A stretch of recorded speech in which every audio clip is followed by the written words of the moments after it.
اعوذ باللہ من الشیطان اللعین الرجیم بسم اللہ الرحمن الرحیم رب اشرح لی صدری ویسر لی امری واحلل عقدۃ من لسانی یفقہوا قولی ان اللہ وملائکتہ یصلون علی النبی یا ایہا الذین آمنوا صلوا علیہ وسلموا تسلیما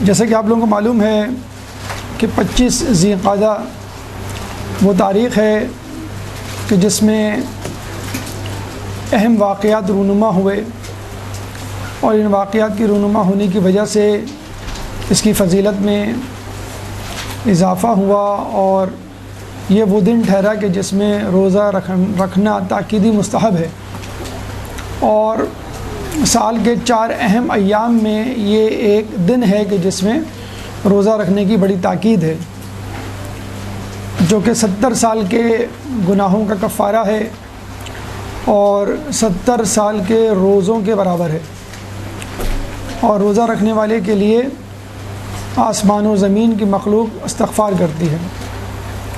اور اگر آپ رات کی شب بیداری اس میں شامل کر لیں 25 ذی القعدہ کی، جو کہ بدھ کے دن پڑ رہی ہے، تو جسے ہم کہتے ہیں کہ ٹاپ اپ یا اپ سائز کرنا، آپ جب ریسٹورنٹ میں جاتے ہوں گے تو ڈرنک یا اپنا برگر جب اپ سائز یا ٹاپ اپ کرتے ہیں، تو اگر آپ شب بیداری کریں گے تو یہ اضافہ ہو جائے گا کتنا، 70 سال کی عبادت 100 سال کی عبادت میں تبدیل ہو جائے گی، اور 100 سال کی عبادت ایسے کہ ہر دن روزہ اور ہر رات شب بیداری۔ تو یہ بڑا اہم دن ہے کہ جس میں آپ کو اعمال انجام دینے ہیں، روزے کے حوالے سے غسل ہے، 2 رکعت نماز ہے کہ جس میں سورہ شمس 5 مرتبہ ہر رکعت میں پڑھنی ہے چاشت کے وقت، اور 2 دعائیں ہیں، ایک لا حول ولا قوۃ الا باللہ سے شروع ہوتی ہے اور ایک یا داعی الکعبہ سے شروع ہوتی ہے، اور 5واں عمل ہے زیارت امام رضا علیہ السلام۔ اللہم صلی علی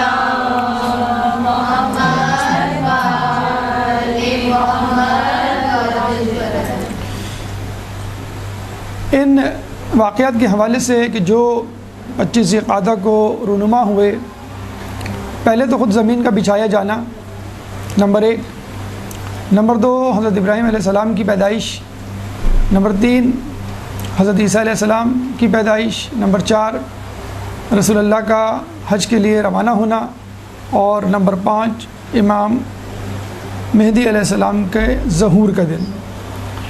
یہ 5 واقعات اس دن رونما ہوئے، اور اس مناسبت سے ہم نے پچھلے سال غالباً حضرت ابراہیم علیہ السلام کی سیرت کے حوالے سے آپ کے سامنے گفتگو پیش کی تھی۔ آج ہم حضرت عیسیٰ علیہ السلام کی سیرت کے حوالے سے گفتگو پیش کر رہے ہیں۔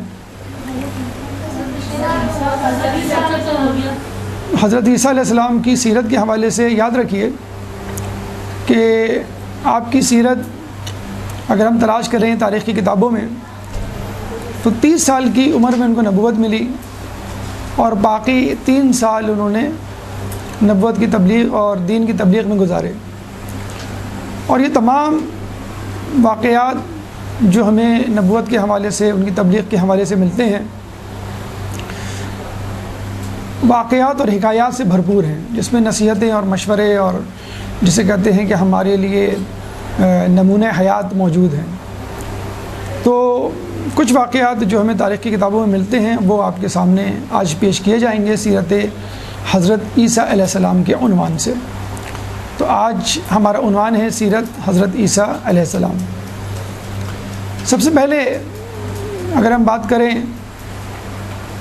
اور یہ دیکھیں کہ انسان کے لیے زندگی میں سب سے اہم چیز کیا ہے، تو ہم یہ کہیں گے کہ انسان کے لیے سب سے اہم چیز ایمان ہے، اور ایمان میں ظاہر سی بات ہے اگر ہم شروع سے شروع کریں اصول دین کے حوالے سے تو توحید، عدل، نبوت، امامت، قیامت، لیکن اگر آپ غور کریں تو اہم ترین کے حوالے سے تو شاید توحید،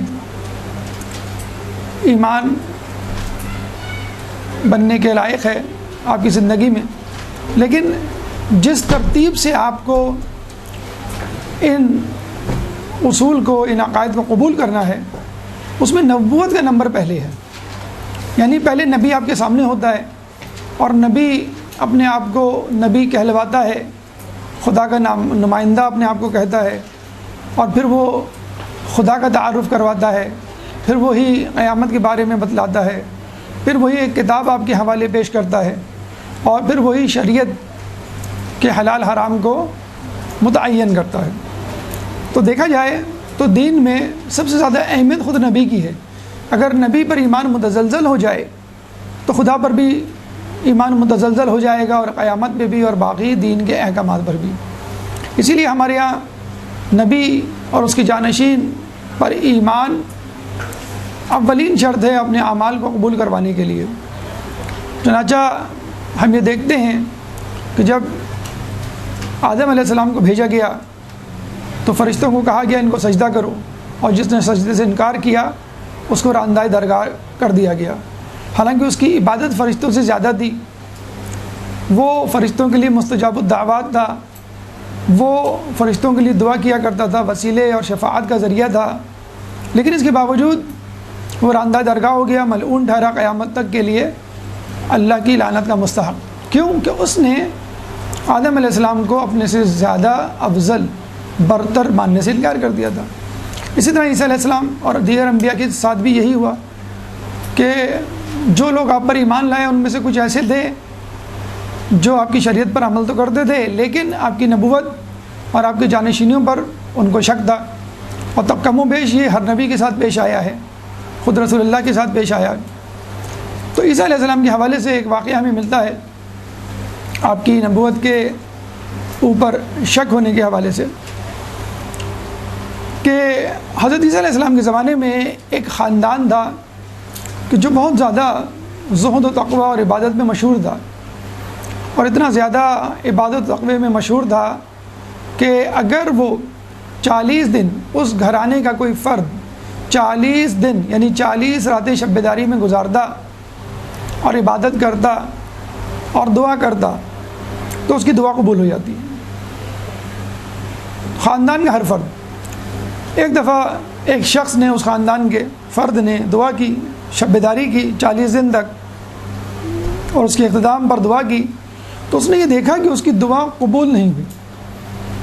وہ بڑا پریشان ہوا کہ میری دعا کیوں نہیں قبول ہوئی. وہ بھاگا حضرت عیسیٰ علیہ السلام کے پاس آیا. لیکن یہ بھی ہمارے لیے ایک پیغام ہے. ہم فقہی مسائل پوچھنے کے لیے، کچھ لوگ تو خیر اس کی بھی پرواہ نہیں کرتے، دین کے حوالے سے ہماری تنزلی ہو رہی ہے تو ہم کسی عالم دین کی طرف رجوع نہیں کرتے. ہاں میڈیکل پوائنٹ آف ویو سے کوئی پرابلم ہو جائے، سر میں درد ہو جائے، بلڈ پریشر ہو جائے، شوگر ہو جائے، ہم فوراً ڈاکٹر کے پاس جاتے ہیں، بخار ہو جائے. لیکن ایمان کے حوالے سے، اسلام کے حوالے سے اگر کوئی خطرہ لاحق ہو تو ہم عالم دین کی طرف رجوع نہیں کرتے. لیکن بہرحال وہ شخص جو ہے عیسیٰ علیہ السلام کے پاس آیا اور کہنے لگا کہ میں نے 40 دن تک شب بیداری کی، ہمارے خاندان میں جو بھی شخص عبادت کرتا ہے اس کی دعا جو ہے وہ قبول ہو جاتی ہے، لیکن میری دعا قبول نہیں ہوئی. تو حضرت عیسیٰ علیہ السلام نے اسی وقت مصلی بچھایا، وضو کیا، نماز پڑھی. یہ بھی دیکھیں ایک طریقہ ہے، اگر آپ کو جو بھی پریشانی ہو اس وقت آپ وضو کر کے 2 رکعت نماز پڑھیں تو انشاءاللہ اللہ تعالیٰ اس پریشانی سے نکلنے کے لیے کوئی راستہ تیار کر دے گا. مولا فرماتے ہیں کہ مجھے اس گناہ کے کرنے سے ڈر نہیں لگتا کہ جس کے بعد مجھے 2 رکعت نماز کا وقت مل جائے، یعنی اتنا وقت مل جائے کہ میں 2 رکعت نماز پڑھ کے توبہ کر لوں. تو 2 رکعت نماز ایک بہت بڑی چیز ہے، لیکن آپ اس امید پر گناہ مت کیجیے گا کہ میں 2 رکعت پڑھ لوں، ہو سکتا ہے آپ کو موقع نہ ملے. لیکن بہرحال 2 رکعت نماز اتنی طاقت رکھتی ہے کہ بڑی سی بڑی پریشانی سے آپ کو نکال دے. عیسیٰ علیہ السلام نے 2 رکعت نماز پڑھی اور اللہ سے دعا کی کہ اس کا مسئلہ حل نہیں ہوا، اس کی دعا قبول نہیں ہوئی، ہم کیا کریں، کیا مسئلہ ہے اس کے ساتھ. تو اللہ تعالیٰ نے وحی کی کہ اس کی دعا قبول نہیں ہو سکتی کیونکہ یہ تمہاری نبوت کے حوالے سے شک میں مبتلا ہے. اگر یہ عمر بھر دعا کرے اور اس کوشش میں اس کی گردن کٹ جائے، انگلیوں کی پوریں ختم ہو جائیں، تو بھی میں اس کی دعا کو قبول نہیں کروں گا. لیکن آپ یہ دیکھیے کہ جب اس شخص نے یہ سنا تو بہت پریشان ہوا، خوف میں مبتلا ہوا اور کہنے لگا عیسیٰ آپ خدا سے دعا کیجئے کہ میرا یہ خوف، میرا یہ شک دور ہو جائے آپ کی نبوت پر۔ کچھ لوگ ہوتے ہیں ہر چیز میں جسے کہتے ہیں کیلکولیشن اور فلاسفیکل یا میتھمیٹیکل یا منطقی انداز سے سوچ کر کوئی نتیجہ نکالنے کے خواہ، اور وہ جب نتیجہ نہیں نکلتا تو وہ پریشان ہو جاتے ہیں، بھائی یہ نتیجہ نہیں نکل رہا تو میں کیسے یقین کر لوں۔ جب اس نے یہ سنا تو اس نے کہا عیسیٰ علیہ السلام آپ دوبارہ دعا کیجئے اور کہیے کہ مجھے آپ کی نبوت میں جو شک ہے اللہ تعالیٰ رفع کر دے اور مجھے آپ پر کامل ایمان ہو جائے۔ اور پھر عیسیٰ علیہ السلام نے اس کے لیے دعا کی اور الحمدللہ اس کا وہ شک وہ دور ہو گیا۔ پھر اس نے دعا کی، اس کی دعا قبول ہو گئی۔ تو ہمیں یہاں سے پتہ چلتا ہے کہ انسان کتنی ہی عبادت کیوں نہ کر لے، اللہ کے منتخب نمائندوں اور بندوں سے اگر اس کو کچھ عار ہے، کچھ اشکال ہے، ان پہ شک ہے، تو اس کی دعا، اس کی عبادت قبول نہیں ہوگی، اس کا ایمان قبول نہیں کیا جائے گا۔ اور یہی بات ہمیں چھٹے امام جعفر صادق علیہ السلام اللہم صلی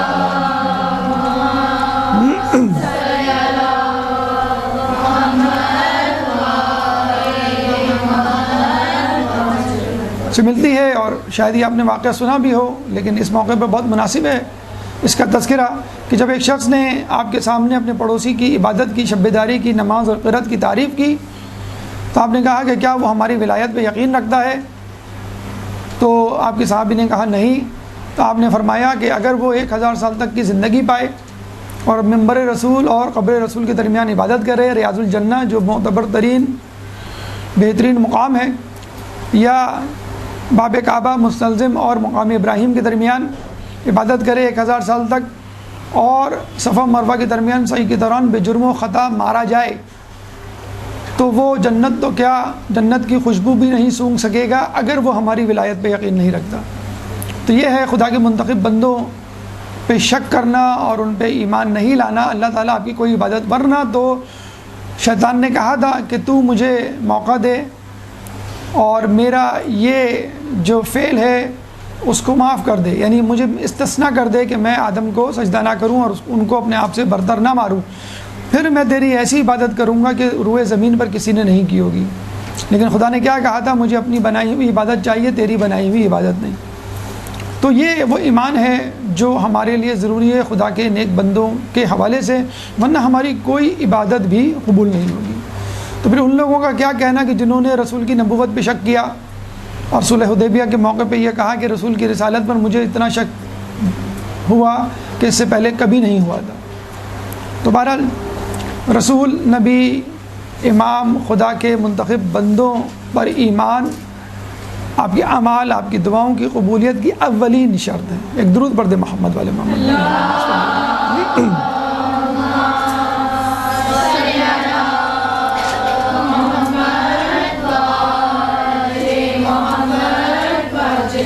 اچھا، اس کی ایک وجہ، بہت ساری وجوہات ہو سکتی ہیں، لیکن ایک ایسی وجہ ہے جو اکثر ہماری زندگی میں آتی رہتی ہے اور ہمیں ہمارا اس سے واسطہ پڑتا ہے۔ تو اس کو بہت اچھی طرح ذہن میں رکھ لیجئے کہ انسان کس طرح نبوت یا ایمان میں شک کی حالت سے گزرتا ہے۔ اس کی وجہ کیا ہے؟ وجوہات میں سے ایک اہم ترین وجہ خود پسندی۔ ایک واقعہ ملتا ہے کہ حضرت عیسیٰ علیہ السلام اپنے حواری کے ساتھ جا رہے تھے، دریا کے پاس سے گزرے، بسم اللہ الرحمن الرحیم پڑھ کر پورے خلوص کے ساتھ دریا کے پانی پہ قدم رکھا اور چلنا شروع کر دیا۔ ان کے پیچھے ان کا ایک صحابی، اس نے بھی بسم اللہ الرحمن الرحیم پڑھا اور ان کے پیچھے چلنا شروع کر دیا۔ جب وہ ان کے پیچھے چلتا رہا اور ان کے قریب آ گیا تو اس نے کہا کہ عیسیٰ علیہ السلام بھی پانی پہ چل رہے ہیں، میں بھی پانی پہ چل رہا ہوں، تو مجھ میں اور ان میں کیا فرق؟ چنانچہ جیسے ہی یہ خیال اس کے ذہن میں آیا وہ ڈوبنے لگا۔ عیسیٰ علیہ السلام نے ہاتھ پکڑ کے اس کو اٹھایا اور کنارے پہ لے جا کر پوچھا کہ تمہارے ساتھ کیا معاملہ ہوا؟ تو اس نے کہا کہ میرے دل میں یہ بات آ گئی کہ جب عیسیٰ بھی چل رہے ہیں پانی پہ اور میں بھی چل رہا ہوں پانی پہ، تو مجھ میں اور ان میں کیا فرق؟ یعنی میں اور وہ برابر۔ بس یہاں پہ آگے آدمی دھوکہ کھا جاتا ہے۔ اگر اس کے ساتھ کوئی معجزہ، کوئی کرامت، کوئی خواب مثلا آپ کا سچا ثابت ہو جاتا ہے تو آپ سمجھتے ہیں کہ بس میں اب جو ہوں ولی اللہ بن گیا اور میں جو ہوں اللہ کا محبوب بندہ، یا میں حج پہ چلا گیا مثلا، اب جو ہے اللہ میری کوئی دعا رد نہیں کرے گا، ساری دعائیں میری قبول ہوں گی، اور چنانچہ باقی تمام لوگ مجھ سے کمتر، یا آپ کسی مدرسے کی استاد مثلاً اور آپ کی تعریف ہو گئی، اب آپ نے کہا کہ بس اب میں عقل کل ہوں، اب کوئی جو ہے مجھے سمجھا نہیں سکتا، کوئی جو ہے وہ مجھے نصیحت نہیں کر سکتا، یا آپ عالم ہیں، آپ کے علم کی واہ واہ ہونے لگی، ممبر سے جو ہے وہ آپ مشہور ہو گئے، تو آپ نے مجتہدین پر اعتراضات کرنا شروع کر دیا اور خود اپنے فتوے بنا کر لوگوں میں مشہور کرنا شروع کر دیے کہ مجتہدین یہ کہتے ہیں لیکن میں یہ کہتا ہوں۔ تو یہ آپ کے اندر جب کوئی کسی صلاحیت کا ملکہ پیدا ہوتا ہے تو اس کے ساتھ یہ تکبر اور خود پسندی بھی پیدا ہوتی ہے، اور پھر یہ تکبر خود پسندی آپ کو جو ہے مجبور کر دیتی ہے کہ آپ نبی کی، امام کی یا خود خدا کی خدائی میں شک کریں اور اپنے آپ کو عقل کل سمجھنے لگیں۔ تو یہ صلاحیت دنیاوی اعتبار سے بھی ہو سکتی ہے، یعنی دولت، طاقت، حکمرانی آپ کے اندر گھمنڈ پیدا کر سکتی ہے، تکبر پیدا کر سکتی ہے، پھر آپ نبی تو کیا خدا کو بھی چیلنج کر دیتے ہیں۔ اور یہ چیز علمی دینی اعتبار سے بھی ہو سکتی ہے کہ آپ دیندار اتنے بن جائیں کہ کہیں کہ بھئی مجھ سے بڑا دیندار کون ہوگا، علم حاصل ہو جائے، پھر آپ کہیں مجھ سے زیادہ یا مجھ سے بڑا عالم کون ہوگا۔ تو صلاحیت، خوبی یا کوئی نعمت آپ کو ملے تو تواضع، انکساری پیدا کیجئے، نہ کہ خود پسندی، جو کہ انسان کو اس کی راہ سے ہٹا سکتی ہے۔ اور خود پسندی ہی ہے کہ جو آگے جا کر تکبر کی شکل اختیار کر سکتی ہے۔ دیکھیے سورہ کہف آیت نمبر 110، سورہ کہف قرآن کا 18واں سورہ ہے، چیپٹر 18 ورس نمبر 110۔ اللہ فرماتا ہے قل انما انا بشر مثلکم، کہو کہ میں تو تم جیسا ایک انسان ہوں۔ بس اس پیغام کو لوگوں نے غلط سمجھ لیا کہ ہم جو ہیں وہ رسول جیسے ہیں، یہ رسول ہم جیسے ہیں۔ تو رسول کو اوروں جیسا قرار دینے کا مطلب یہ نہیں کہ بس جس طرح تم غلطیاں کرتے ہو رسول بھی غلطی کرتے ہیں، تم جیسے گناہ کرتے ہو رسول بھی گناہ کرتے ہیں، جس طرح تم اقربا پروری کرتے ہو اس طرح رسول اللہ بھی کرتے ہیں۔ اور پھر لوگوں نے بہت ساری ایسی صفات اور خامیاں اور کوتاہیاں اور گناہ رسول اللہ سے نعوذ باللہ منسوب کی جو عام لوگوں سے ہوتے ہیں، اور پھر جو ہے وہ نبوت پہ شک کر بیٹھے۔ تو اپنے آپ کو رسول جیسا سمجھنا، اپنے آپ کو ولی اللہ سمجھنا، یا اپنے مقام سے برتر سمجھنا، جو انسان کو خود پسندی اور اس کے بعد تکبر میں مبتلا کر دیتا ہے۔ ایک درود پڑھ دے محمد والے محمد۔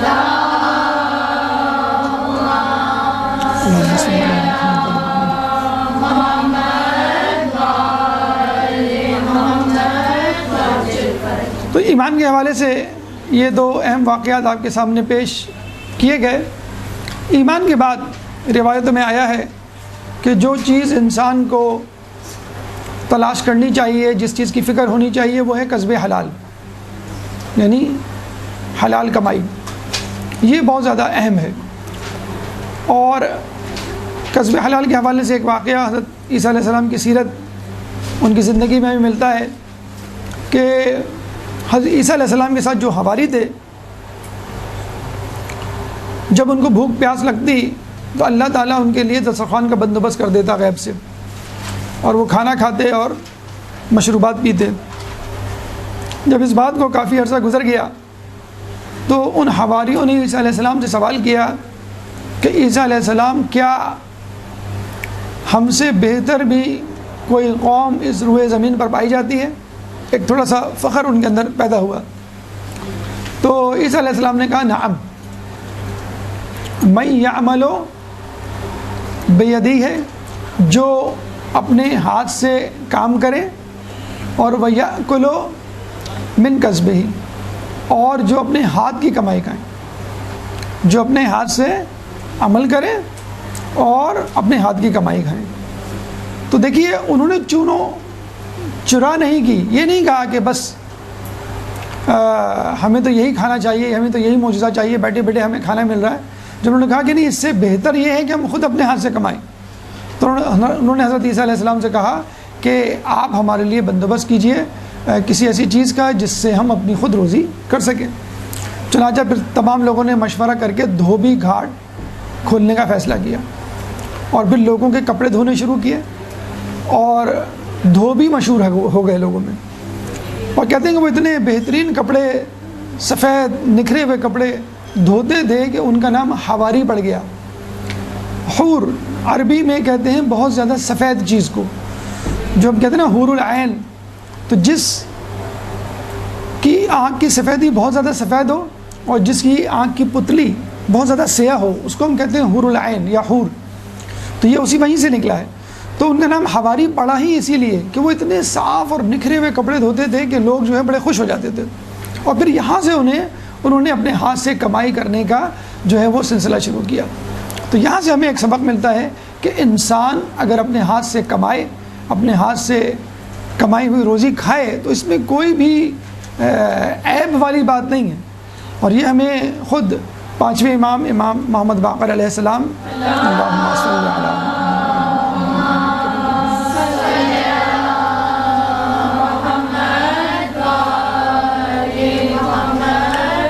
کی زندگی میں ملتا ہے کہ ایک دفعہ وہ کھدائی کا سامان، کھدال بیلچہ وغیرہ لے کے جا رہے تھے، تو ایک دشمن اہل بیت نے ان سے کہا تنزن کہ اہل بیت بھی دنیا کی محبت میں مرے جا رہے ہیں، یعنی آپ بزنس، آپ زراعت، آپ کمائی کی طرف لگ گئے، دنیا داری کی طرف لگ گئے۔ تو امام نے فرمایا کہ میں کیوں نہ ایسا کام کروں جو مجھ سے بہتر لوگوں نے کیا۔ مولا علی کی سیرت میں ملتا ہے کہ یہودی کے باغ کو پانی دیا کرتے تھے، یا رسول اللہ کے بارے میں ملتا ہے اپنے ہاتھ سے کام کیا کرتے تھے۔ تو اپنے ہاتھ سے کام کرنا اور رزق حلال کمانا چندہ بری بات نہیں، یہ بہتر ہے کہ بجائے اس کے کہ آپ بیٹھے بٹھائے کوئی معجزے سے کچھ کھائیں یا لوگوں سے مانگ کر کھائیں۔ مولا علی کوفے کی مسجد میں آتے ہیں، کچھ لوگوں کو عبادت کرتے ہوئے دیکھتے ہیں، پھر شام کو دوبارہ آتے ہیں تو دیکھتے ہیں پھر وہی لوگ وہیں پہ بیٹھے ہوئے ہیں، اسی طرح عبادت کر رہے ہیں۔ انہوں نے پوچھا کہ یہ کون لوگ ہیں؟ تو بتایا گیا کہ یہ کوفے کے عابد ہیں کہ جو دن بھر یہیں بیٹھے رہتے ہیں اور عبادت میں مصروف رہتے ہیں۔ تو مولا نے کہا کہ کیا یہ کچھ کھاتے کماتے نہیں؟ انہوں نے کہا کہ یہ لوگ کھاتے تو ہیں لیکن دوسروں کی کمائی لوگ کماتے ہیں اور ان کو لا کے دے دیتے ہیں اور یہ پھر وہ کھاتے ہیں۔ تو مولا نے کیا کہا کہ ان سے بہتر تو کوفے کے کتے ہیں۔ کہاں کوفے کے عابد اور کہاں کوفے کے کتے، کہ آپ عبادت میں مصروف ہیں اور آپ کے کھانے پینے کا بندوبست کوئی اور کر رہا ہے۔ اس رسول اللہ کی زندگی میں ہمیں ملتا ہے کہ لوگوں نے سفر کی ایک رودات سنائی اور یہ کہا کہ فلاں شخص دن بھر عبادت کرتا رہا اور ہم تو کبھی کرتے تھے کبھی نہیں کرتے تھے، لیکن وہ مسلسل عبادت میں مصروف رہتا تھا دن رات۔ تو رسول اللہ نے کہا کہ تو پھر اس کے حصے کا کام کون کرتا تھا؟ کہنے کو اس کے حصے کا کام ہم لوگ کرتے تھے۔ تو رسول نے کہا تم لوگ اس سے بہتر ہو۔ اکثر ہم کرتے ہیں نا کہ بھائی ہمارا روزہ ہے، ہم برتن نہیں دھوں گے یا کمرہ صاف نہیں کریں گے یا اسکول نہیں جائیں گے مثلاً، یا آفس کی چھٹی، تو ہم اپنا کام دوسروں پہ ڈال دیتے ہیں۔ مدرسے سے آپ گھر جائیں کہ بھئی آج میں چائے نہیں بنا رہی، آج میں بہت تھکی ہوں، مدرسے سے آئی ہوں۔ تو یہ کیا ہے؟ آپ دین کے بدلے اپنے طور پر تکلیف اٹھانے کی بجائے دوسروں کو تکلیف میں مبتلا کر رہے ہیں کہ چونکہ میں روزے سے ہوں، کیونکہ میں مدرسے سے آئی ہوں، کیونکہ میں عبادت میں مصروف ہوں، چنانچہ میرے حصے کا کام کوئی اور کرے۔ تو ایسے کام کا کوئی فائدہ نہیں، بلکہ اس کو زیادہ ثواب مل جائے گا۔ تو یہ عیسیٰ علیہ السلام کے ساتھ جو لوگ تھے جنہوں نے معجزے سے کھانا حاصل کیا تھا، تو اللہ نے ان کو کہا عیسیٰ علیہ السلام کے ذریعے سے کہ یہ کھانا نہیں، وہ کھانا، وہ زندگی زیادہ بہتر ہے کہ جس میں تم اپنے ہاتھ سے کماؤ۔ اور ہمیشہ یاد رکھیے یہ اسباب کی دنیا ہے، معجزات کی دنیا نہیں۔ اگر فرض کر لیجئے آپ کو معجزات عطا کر دیے جائیں آپ کی نیکیوں کے سبب، تو پھر یہ دنیا اسباب کی دنیا نہیں رہے گی، معجزات کی دنیا۔ پھر آپ کو اپنے حصے کی جنت تو یہاں مل گئی، کھانا مل گیا، آپ کو زرق برق لباس مل گئے، آپ کو رہائش مل گئی، سواری مل گئی، ہر نعمت مل گئی۔ تو پھر یہ دنیا تو نہیں رہے گی۔ دنیا تو نام ہی اسی کا ہے کہ آپ تکلیف میں زندگی گزاریں اور اپنے ہاتھوں سے کام کریں اور محنت کرتے ہوئے اس دنیا سے رخصت ہوں، پھر آرام اور معجزاتی نعمات وہ جنت میں آپ کا انتظار کر رہی ہوں گی۔ ایک درود پڑھ دے محمد والے محمد۔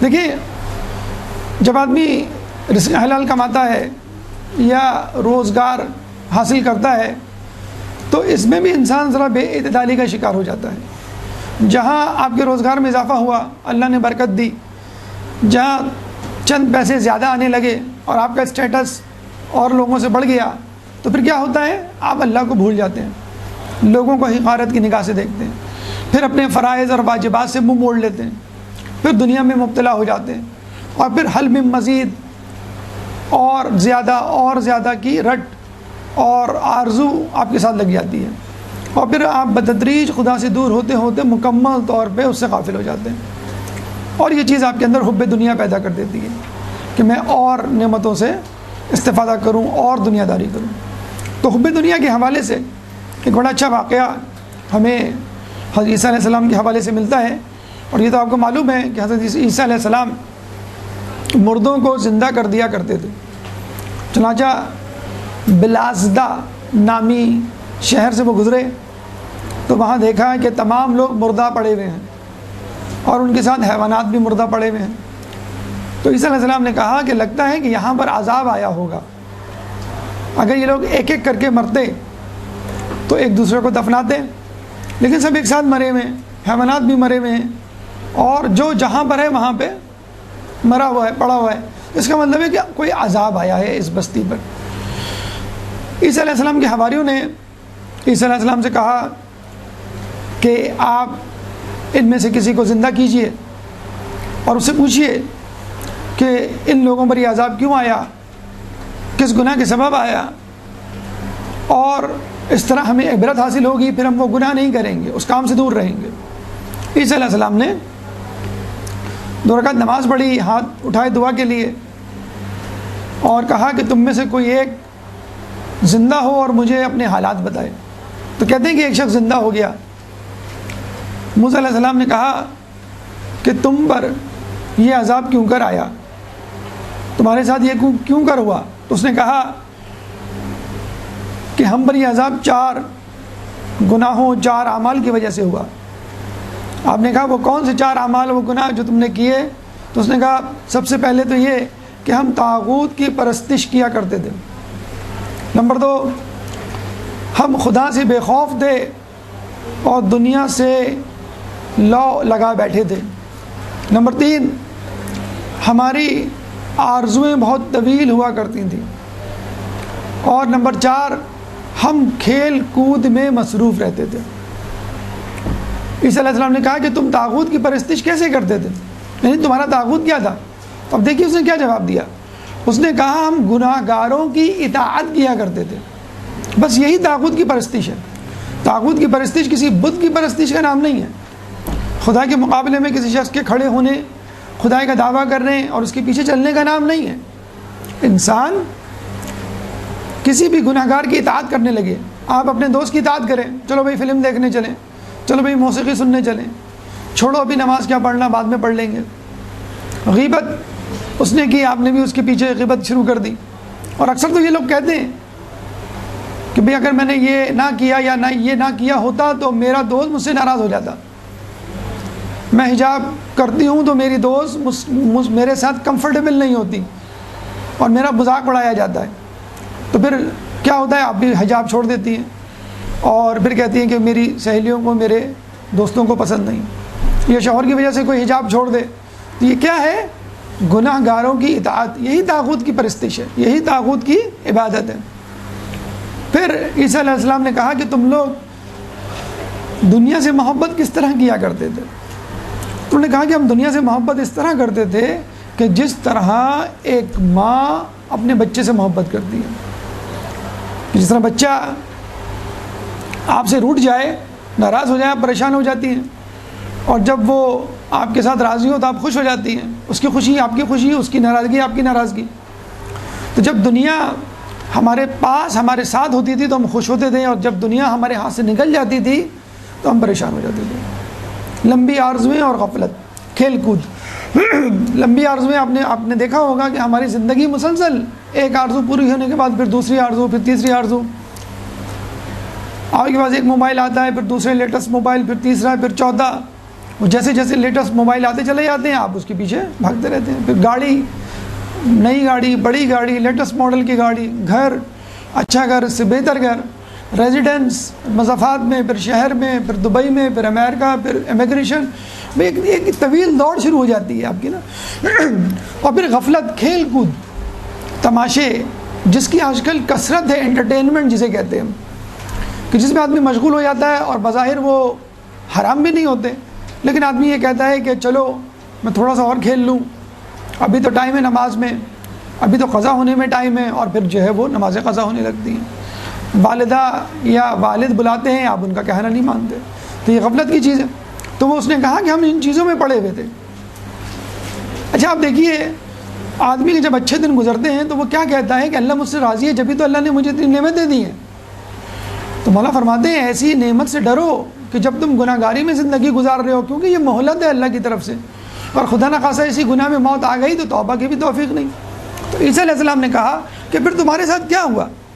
تو اس نے کہا کہ ہمارے ساتھ یہ ہوا کہ ایک دن ہم خوشی خوشی سوئے، اور جب صبح اٹھے تو مردہ تھے، عذاب کی وادی میں تھے، حاویہ میں تھے. تو عیسیٰ علیہ السلام نے کہا حاویہ کیا ہے؟ انہوں نے کہا حاویہ سجین ہے. عیسیٰ علیہ السلام نے کہا سجین کیا ہے؟ تو اس نے کہا سجین آگ کے پہاڑ ہیں جو ہمارے اوپر مسلط کر دیے گئے ہیں قیامت تک. عیسیٰ علیہ السلام نے کہا کہ تم کس حالت میں ہو؟ تو اس نے کہا میں اس حالت میں ہوں کہ ایک باریک تار سے لٹک رہا ہوں، اور میرے نیچے جہنم ہے کہ جب بھی میں اس تار سے کٹ کے گرا تو مجھے نہیں معلوم میں جہنم میں گروں گا کہ باہر گروں گا. پھر عیسیٰ علیہ السلام نے بہت اہم سوال کیا کہ ان تمام لوگوں میں فقط تم نے زندہ ہو کر مجھ سے کیوں کلام کیا؟ یہ ایک فضیلت کی بات ہے کہ عیسیٰ علیہ السلام سے فقط ایک نے پوری وادی میں. تو اس نے کیا کہا کہ میں ان لوگوں میں سے تھا مگر گناہ نہیں کرتا تھا، گناہ گار نہیں تھا. تو بعد میں پتہ چلا کہ وہ شخص گناہ تو نہیں کرتا تھا ان کی طرح، لیکن ان لوگوں کو گناہوں سے روکتا بھی نہیں تھا. یعنی امر بالمعروف و نہی عن المنکر. تو بعض اوقات ایسے لوگوں میں موجود ہوتے ہیں کہ وہ گناہ کر رہے ہوتے ہیں اور یقینی عذاب میں مبتلا ہونے کے مستحق ہوتے ہیں، اور ہم یہ سمجھتے ہیں کہ ہم گناہ نہیں کر رہے چنانچہ ہم بچے میں ہیں. تو حکمت کے ساتھ امر بالمعروف و نہی عن المنکر کرنا آپ پہ واجب ہے، چاہے دل سے کریں، چاہے زبان سے کریں، چاہے ہاتھ سے کریں. یہ حالات اور آپ کی طاقت اور ایمان پر منحصر ہے، لیکن ان تینوں میں سے کسی نہ کسی ایک درجے پر فائز ہونا ضروری ہے امر بالمعروف و نہی عن المنکر کے حوالے سے. تو عیسیٰ علیہ السلام نے اس موقع میں بڑا اچھا جملہ کہا، اور یہ کہا کہ نمک کے ساتھ سوکھی روٹی کھانا اور لکڑی کے بستر پہ سونا بہتر ہے اگر تمہاری دنیا اور آخرت محفوظ رہے. ہم دیکھتے ہیں نا کہ ایک بہتر جاب مل رہی ہوتی ہے، لیکن اس میں بے پردگی کا امکان ہے، اس میں سود کا امکان ہے، اس میں نمازوں کے قضا ہونے کا امکان ہے، تھوڑے سے پیسے زیادہ ہوتے ہیں یا بہت زیادہ ہوتے ہیں، لیکن ہم اچھی زندگی کی لالچ میں وہ جاب چھوڑ کے دوسری جاب، ایک ملک سے دوسرے ملک جانا ہوتا ہے، اور آپ کو یقین ہے کہ میرے پاس دنیا کی ہر نعمت ہوگی، آسائش ہوگی، لیکن ایمان کے بارے میں آپ متزلزل ہوتے ہیں کہ میں کسی ایسے ملک جاؤں جہاں پر بے راہ روی، فحاشی، گمراہی، بے دینی پھیلی ہوئی ہے، اور عین ممکن ہے کہ میرے ہاتھ سے میرا ایمان چلا جائے، لیکن دنیا یقینی ہے کہ آپ کو دنیا کی تمام لذتیں ملیں گی. تو بس اس لالچ میں اپنے آپ کو جھوٹا دلاسا دے کر، لوگوں کو تسلیاں دے کر کہ نہیں میرا ایمان سلامت رہے گا، آپ چلے جاتے ہیں، پھر پتہ چلتا دنیا تو مل جاتی ہے. تو بہتر ہے، جسے کہتے ہیں نا کچھ لوگوں کو دیکھا گیا ہے قسم کرسی کی زندگی گزارتے ہیں، چھوٹا موٹا کاروبار ہوتا ہے، چھوٹی سی جاب ہوتی ہے، کم تنخواہ ہوتی ہے، لیکن ایمان سلامت ہوتا ہے ان کا. اور جب وہ ایمان خطرے میں پڑنے لگتا ہے تو وہ سمجھ جاتے ہیں کہ اب یہ والی جاب، یہ والی جگہ، یہ والا عمل میرے لیے بہتر نہیں ہے. تو عیسیٰ علیہ السلام تو بہت زیادہ احتیاط کی ترغیب دیتے ہوئے نظر آتے ہیں کہ نمک کے ساتھ روٹی اور لکڑی کے بستر، یعنی بغیر گدے کہ آپ بستر پہ سو جائیں، فرش پہ سو جائیں، یہ بہتر ہے بجائے اس کے کہ آپ اپنی دنیا اور آخرت کو خطرے میں ڈالیں. اچھا آخرت تو خطرے میں ڈلتی ہے، دنیا بھی خطرے میں ڈلتی ہے. ایسے لوگ جو دین و ایمان کی فکر نہیں کرتے اور دنیا کے پیچھے دیوانہ وار بھاگتے ہیں، پھر ان کے حاسدین بھی زیادہ ہو جاتے ہیں، ان کے دشمن بھی زیادہ ہو جاتے ہیں، پھر ان کو خطرات سے بھی زیادہ دوچار ہونا پڑتا ہے. کچھ نہیں تو کچھ نہیں، کم از کم دل کا سکون اور چین ان کے ہاتھ سے چلا جاتا ہے. ایک ضمیر کی خلیش ہمیشہ کے لیے ان کے ساتھ رہتی ہے جو قبر تک ان کے ساتھ جاتی ہے. تو یہ عیسیٰ علیہ السلام کی نصیحت اس بستی کے گناہ گاروں کی رودات سننے کے بعد ہمارے لیے ایک بہت بڑا پیغام ہے کہ ہم بھی قناعت کر لیں، کم تر زندگی پر اکتفا کر لیں، لیکن کسی قیمت پر اپنے ایمان کو خطرے میں نہ ڈالیں. ایک درود پڑھ دیں محمد والے محمد. اللہم صلی اللہ علیہ وسلم.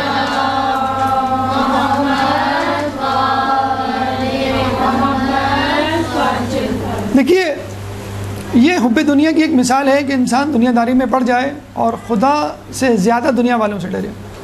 لیکن جو کم تر چیز دنیا داری کی حب دنیا کے حوالے سے ہمیں نظر آتی ہے وہ ہے غفلت. غفلت کیا ہے؟ ایسی صورتحال جو آپ کے واجبات سے بے بہرا کر دے، جس کی مشغولیت آپ کو اپنی مصروفیت ذمہ داریوں سے دور کر دے. ٹی وی ہے، موبائل ہے، کھیل کود ہے، گپ شپ کی محفلیں ہیں، یہ غفلت. تو انسان اگر دنیا داری میں نہیں پڑتا، حب دنیا کا شکار نہیں ہوتا، تو شیطان کم از کم کیا کرتا ہے اس کے ساتھ؟ اس کو غفلت میں مبتلا کر دیتا ہے. وہ غافل ہو جاتا ہے. وہ یہ نہیں کہتا کہ میں نماز نہیں پڑھوں گا، وہ یہ کہتا ہے کہ تھوڑی دیر میں پڑھ لوں گا، بعد میں پڑھ لوں گا. تو یہ جسے کہتے ہیں کہ غفلت ہے جو شیطان مبتلا کرتا ہے انسان کو. کیسے؟ بڑا اچھا واقعہ حضرت عیسیٰ علیہ السلام کے حوالے سے. عیسیٰ علیہ السلام اپنے ایک حواری کے ساتھ جا رہے تھے اکیلے، یعنی 2 افراد تھے بس. تو ایک جگہ وہ رکے تو انہوں نے دیکھا کہ وہ شخص جو ان کے ساتھ ہے وہ ان کے ساتھ بیٹھتا نہیں ہے. تھوڑی دیر بیٹھتا ہے پھر چلا جاتا ہے، پھر تھوڑی دیر بیٹھتا ہے پھر چلا جاتا ہے، پھر کسی کام میں مصروف ہو جاتا ہے. اور عیسیٰ علیہ السلام کو لگتا ہے کہ یہ فضول کام کر رہا ہے.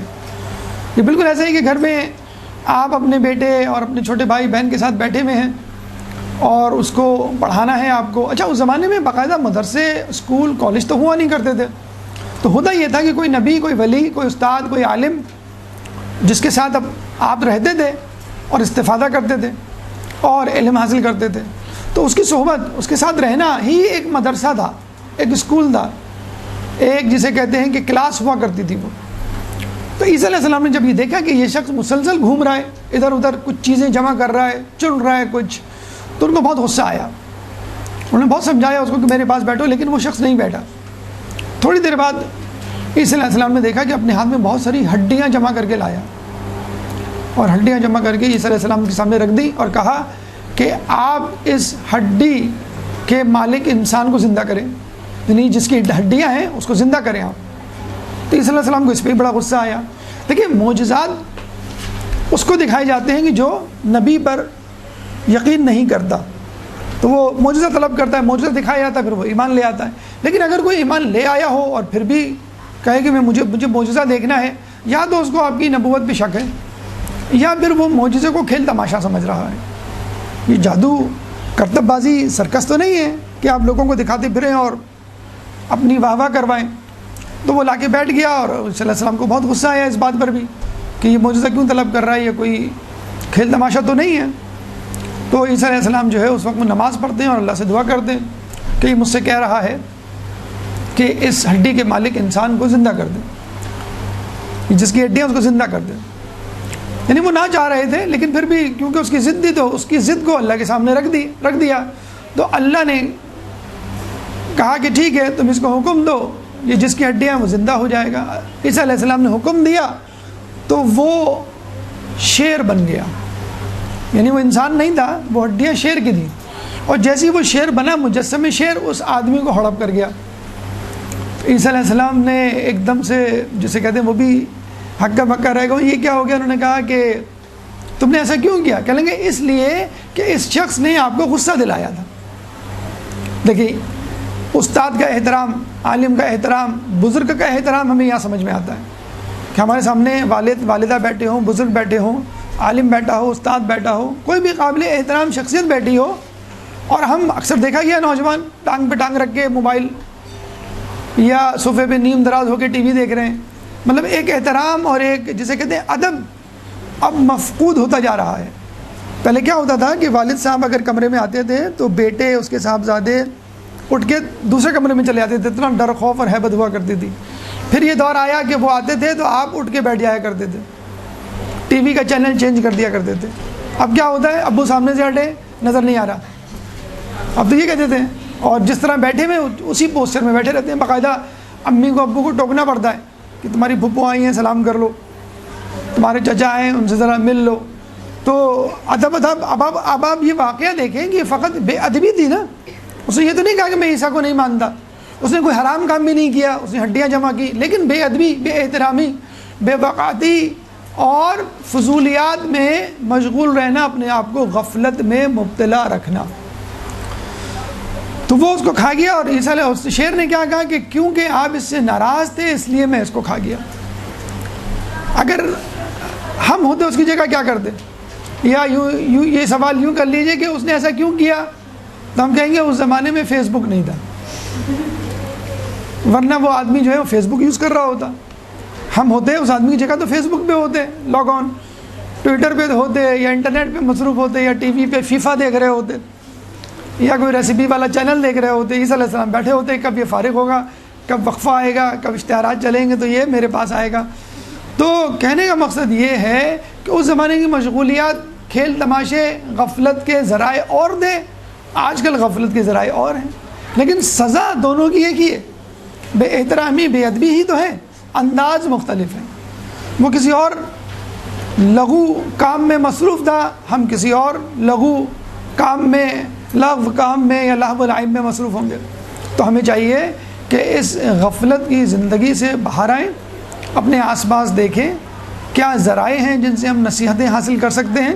جسے کہتے ہیں نا کہ لوگ کہتے ہیں کہ بھئی جب مریں گے، قبر میں جائیں گے، محشر برپا ہوگی تو پھر ہم حساب کتاب دیں گے، تو ابھی سے اس کی فکر کرنے کی کیا ضرورت۔ دیکھا جائے تو بس محشر برپا ہو چکی ہے، آپ کے اعمال لائف جا رہے ہیں، امام کے پاس بھی اور خدا کے پاس بھی، اور جب آپ کی آنکھ بند ہوگی بس سمجھ لیں محشر جو ہے وہ، یہ گھڑی محشر کی ہے، تو عرصۂ محشر میں ہے، پیش کر غافل اگر کوئی عمل دفتر میں ہے۔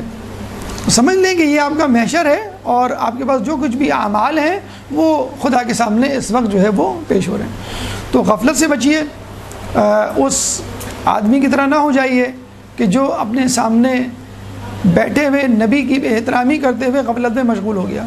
خود ہمارے گھر میں توضیح المسائل، خود ہمارے گھر میں قرآن مجید، ہمارے گھر میں نہج البلاغہ، کتنے عرصے دھول مٹی میں اڑے پڑے رہتے ہیں، اور غفلت کے ذرائع میں مشغول ہو کے ہم ان کو بھلا دیتے ہیں۔ ایک درود پڑھ دے محمد والے محمد، اللہم صلی اللہ علیہ وسلم۔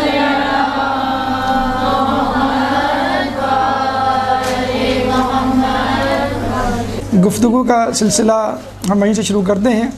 ہم نے یہ کہا کہ جب انسان پر اللہ تعالیٰ اپنی نعمتوں کی برسات کرتا ہے تو وہ بعض اوقات دنیا داری، حب دنیا میں مشغول ہو جاتا ہے، لیکن دنیا میں ایسے لوگ بھی ہیں تو جو دنیا داری میں ملوث نہیں ہوتے، خدا کی نعمتیں بے بہا ہوتی ہیں لیکن وہ اس کی محبت میں گرفتار نہیں ہوتے، اور ایسے لوگ یقیناً ایک خزانے کی مثل ہیں۔ کہتے ہیں کہ عیسیٰ علیہ السلام اپنے حواریوں کے ساتھ سفر پہ جا رہے تھے، تو حواریوں نے یہ نوٹ کیا کہ رستے میں سونا، چاندی، ہیرے جواہرات کے چھوٹے چھوٹے ٹکڑے پڑے ہوئے ہیں، جس سے ان کو شک ہوا کہ یہاں پر خزانہ موجود ہے کہیں آس پاس۔ جیسے گندگی کا ڈھیر ہوتا ہے تو گندگی کے ڈھیر سے پہلے کوڑا کرکٹ اور یہ غلاظت ہمیں نظر آنا شروع ہو جاتی ہے، اسی طرح ان کو سونا چاندی اور اس کے ٹکڑے نظر آئے، تو انہوں نے عیسیٰ علیہ السلام سے کہا کہ ہم یہ چاہتے ہیں کہ یہاں پر موجود خزانے کی کھوج لگائیں، کیا آپ ہمیں اس کی اجازت دیں گے؟ تو عیسیٰ علیہ السلام نے کہا کہ ٹھیک ہے، تم اس خزانے کی کھوج لگا سکتے ہو، اور مجھے بھی اجازت دو تاکہ میں بھی اپنا خزانہ ڈھونڈ کے لاؤں۔ تو وہ بڑے حیران ہوئے کہ عیسیٰ علیہ السلام بھی ماشاءاللہ خزانے کی تلاش میں، اور یقیناً ان کا خزانہ تو ہم سے بڑا خزانہ ہوگا۔ انہوں نے کہا ٹھیک ہے، اس بہانے ان کو کم از کم جسے کہتے ہیں فرصت تو مل گئی کہ ہم اب بڑی سکون سے اور آزادی کے ساتھ خزانہ ڈھونڈیں گے۔ عیسیٰ علیہ السلام چلے گئے۔ اب عیسیٰ علیہ السلام جاتے ہیں ایک بیاباں میں، ایک جنگل میں، ایک کٹیا ہوتی ہے جھوپڑی چھوٹی سی, دروازہ کھٹکھٹاتے ہیں, ایک بڑھیا نکلتی ہے. عیسیٰ علیہ السلام کہتے ہیں میں مسافر ہوں, میرے پاس کھانے پینے کو کچھ نہیں, میں ایک رات یہاں قیام کرنا چاہتا ہوں. تو اس بڑھیا اجازت دے دیتی ہے. ان کے چہرے پہ جو نور تھا پیغمبری کا, نبوت کا, وہ پہچان گئی کہ یہ کوئی بڑی شخصیت ہے, گفتگو سے, ان کے عادات و اطوار سے. اور کھانے کے بعد انہوں نے پوچھا بھئی تمہارے کیا حال ہے, تم کیسے یہاں رہ رہی ہو, کون تمہارے ساتھ رہتا ہے, اور زندگی کیسی گزر رہی ہے. تو اس بڑھیا نے کہا کہ بھئی ہماری بڑی غربت میں زندگی گزر رہی ہے, اور میرا ایک بیٹا ہے, اس کی بھی یہی حالت ہے, جوان بیٹا ہے. میری تو شدید خواہش ہے کہ میں اس کی جلد از جلد شادی کروں, لیکن کیا کریں, ہم غربت میں اپنے کھانے پینے ہی کو پورا نہیں کر پاتے, تو ہم شادی بیاہ اور باقی چیزوں میں کیا سوچیں. اس دوران ان کا بیٹا آ جاتا ہے بڑھیا کا. تو لکڑہارا تھا وہ بیسیکلی, اور اس کی پیٹھ پر چند جو ہے جھاڑیاں تھیں, تو وہ جنگل سے جو کاٹ کے لاتے ہیں لکڑہارے. تو اس لڑکے سے پوچھا بھی تمہارے کیا حالات ہیں اور کیسی گزر رہی ہے. اس نے بھی اپنی ماں کی طرح کہا بہت بری گزر رہی ہے, اور کھانے پینے کو پورا نہیں ہوتا, ہم کیا سوچیں. تو شادی کی بات نکلی تو وہ مسکرا کے رہ گیا, کہنے لگا کہ یہ بھی ایک بہت بڑی خواہش ہے اور یہ بھی پوری نہیں ہوگی, اور آج تو اس خواہش نے مجھے بے عقل کر دیا ہے اور مزید اضافہ ہو گیا اس کی خواہش میں. اس نے کہا کیسے, کہ آج میں آ رہا تھا تو بادشاہ کی سواری گزر رہی تھی, تو میں نے دیکھا کہ بادشاہ کے ساتھ اس کی شہزادی بھی بیٹھی ہوئی. اس کو دیکھ کے میں اس کے عشق میں گرفتار ہو گیا, اور میں اب سوچ رہا ہوں میں اسے شادی کروں. تو ویسے بھی خواہش کرنے میں کیا ہے, ہزاروں خواہشیں ایسی کہ ہر خواہش پہ دم نکلے, بہت نکلے میرے ارماں لیکن پھر بھی کم نکلے. خواہش کرنے میں کیا ہے, پوری تو ہونا نہیں ہے. تو بڑی آہ بھری اس نے لمبی سی. تو عیسیٰ علیہ السلام نے کہا کہ کیا تم سنجیدہ ہو, اگر تم سنجیدہ ہو تو میں بات آگے بڑھاؤں. تو وہ بڑا حیران ہوا کہ بھئی یہ کیا بات کر رہے ہیں. تو اس کی ماں نے کہا کہ یہ مجھے بڑے بزرگ نظر آتے ہیں, اور یہ ہو سکتا ہے تمہارا کام کر دیں, تم ان سے کہو تو کوشش کرنے میں کیا حرج ہے. تو عیسیٰ علیہ السلام سے اس نے کہا کہ ٹھیک ہے میں تیار ہوں, تیار تو میں ہوں, لیکن مطلب یہ ہے کہ آپ جو کہیں کیا کرنا ہوگا مجھے. کہنے لگا تم جاؤ بادشاہ کے پاس اور اس سے کہو کہ میں تمہاری بیٹی سے شادی کرنا چاہتا ہوں, ایز سمپل ایز دیٹ. یہ چلا گیا. دربان بیٹھے ہوئے تھے, کھڑے ہوئے تھے وہاں پر بادشاہ کے محل میں. یہ گیا, لکڑہارے کا ڈریس آپ کو معلوم ہے کیسا ہوتا ہے. پاکستان میں بھی ماشاءاللہ کچھ ایسے ہوٹلز اور ایسے کمپلیکسز ہیں اسپورٹس کے جہاں پہ آپ چپل پہن کے نہیں جا سکتے, جوتے پہن کے آپ کو جانا ہوتا ہے.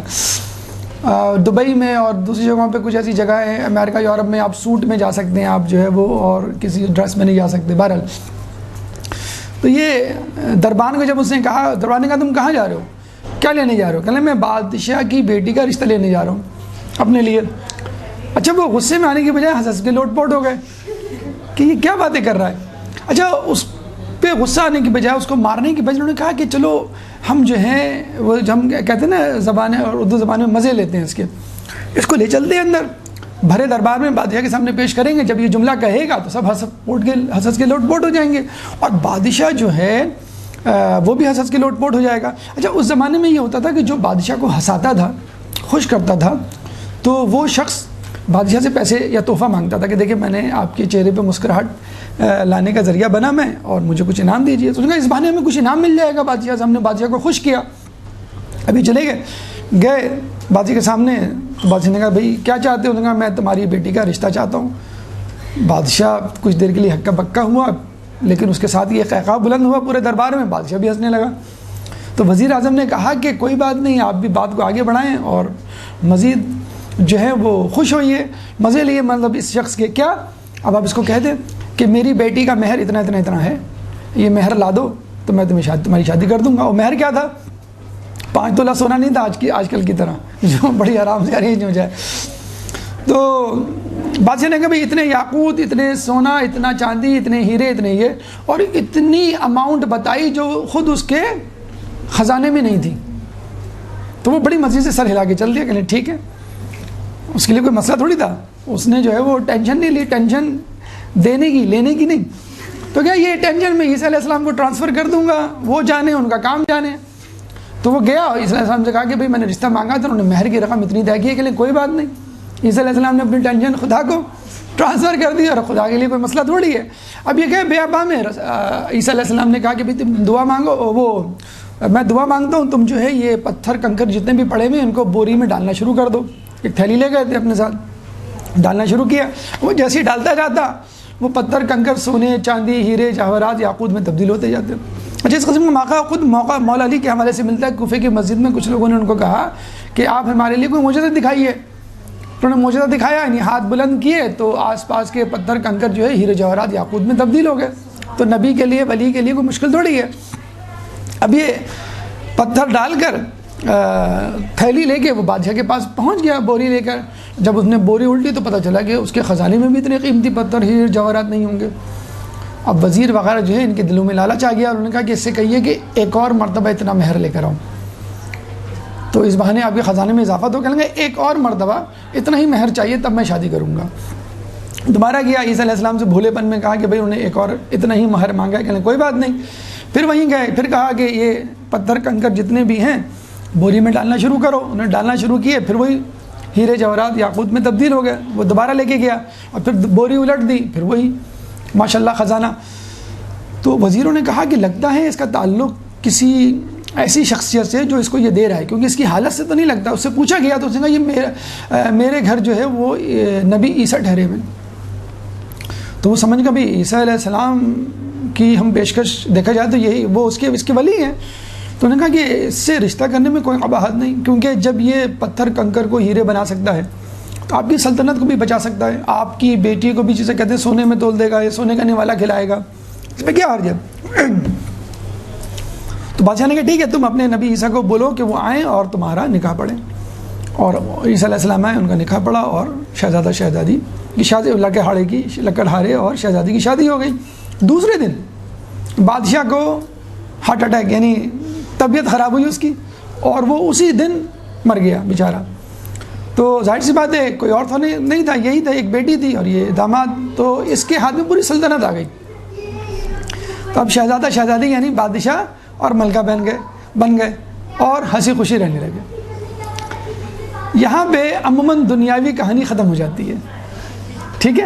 میں نے ایک جگہ یہ واقعہ پڑھا تو سب نے کہا سبحان اللہ، میں نے کہا سبحان اللہ مت پڑھیے، ابھی کہانی ختم نہیں ہوئی، ابھی بریک آیا ہے۔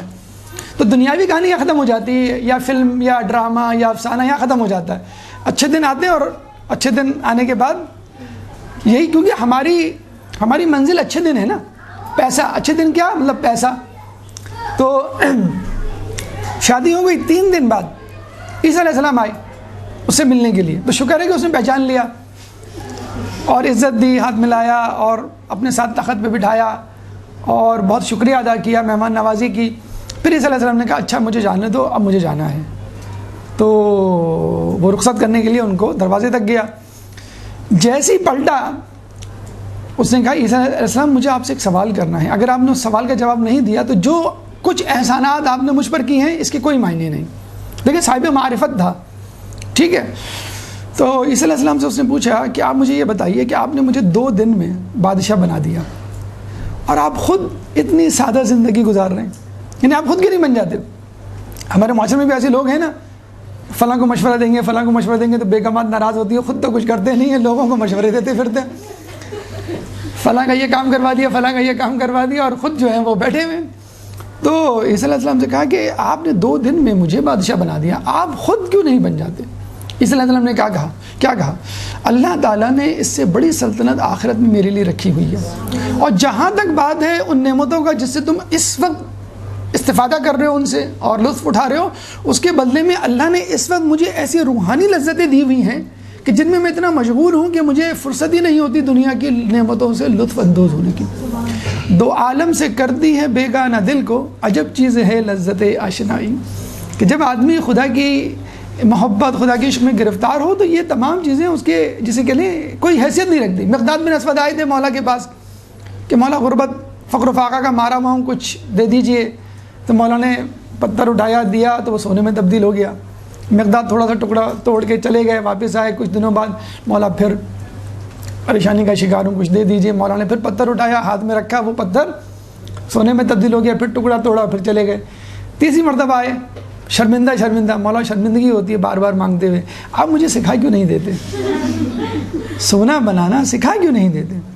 یہ بھی بڑا اچھی جسے کہتے ہیں، بڑا اچھا کوسچن، بہت اچھی جسے کہتے ہیں کہ پیشرفت، کہ میں خود ہی بنا لوں۔ تو مولا علی نے کہا اس کے لیے تو تمہیں ہمارے ساتھ رہنا ہوگا، ٹریننگ حاصل کرنی ہوگی نا، جیسے ڈاکٹرز ہاؤس جاب کرتے ہیں یا انجینئر یا اپرینٹسشپ کرتے ہیں، تمہیں ہمارے ساتھ رہنا ہوگا. مقداد نے کہا کوئی بات نہیں, سونا سیکھنے کے لیے آدمی جو ہے وہ دنیا کی پاتال میں چلا جائے. کہنے لگے ٹھیک ہے میں رہ لیتا ہوں. تو وہ سیکھنے لگے. تیسرے دن کے اختتام پر جانے لگے مقداد بغیر کچھ کہے. مولانا نے کہا کہاں جا رہے ہو؟ نا واپس اپنی زندگی میں. کہنے لگے کہ اپنے گھر. کہنے لگے ابھی تو میں نے تمہیں سونا بنانا سکھایا ہی نہیں. تو مقداد نے کہا اب مجھے اس کی ضرورت نہیں, میں نے آپ کے ساتھ رہ کے وہ معنوی لذات حاصل کر لی ہیں کہ اب دنیا کی لذت کی کیا مجھے فکر. بی بی فضہ سے کسی نے کہا کہ فضہ تم بہت خوش قسمت ہو کہ اہل بیت کے گھرانے کی خادمہ, تمہاری جنت تو پکی. تو بی بی فضہ نے کہا ارے بدبخت, جو اہل بیت کی گھرانے کی خادمہ ہو اس کو جنت کی کیا ضرورت, یہ خود کیا جنت سے کم ہے. رسول کے ساتھ صحابی جا رہے تھے, کہنے لگے کہ میرے سامنے میرے نزدیک پتھر اور سونا برابر ہے. یعنی جو سامنے پتھر پڑا ہوا ہے یہ سونا ہو یہ پتھر ہو میرے لیے کوئی حقیقت نہیں رکھتا. میرے سامنے میرے نزدیک سونا اور پتھر برابر ہے. رسول نے کہا اب تم آزاد مرد ہو, اب تم آزاد ہوئے دنیا کی غلامی سے. تو جب آپ کے سامنے آئی فون ایکس اور نوکیا 3310 برابر ہو جائیں, اور جب آپ کے سامنے اسکوٹر اور لینڈ کروزر برابر ہو جائے, تب آپ سمجھ لیجئے کہ آپ اس دنیا کی محبت سے آزاد ہو گئے. درود پڑھ دیں محمد والے محمد.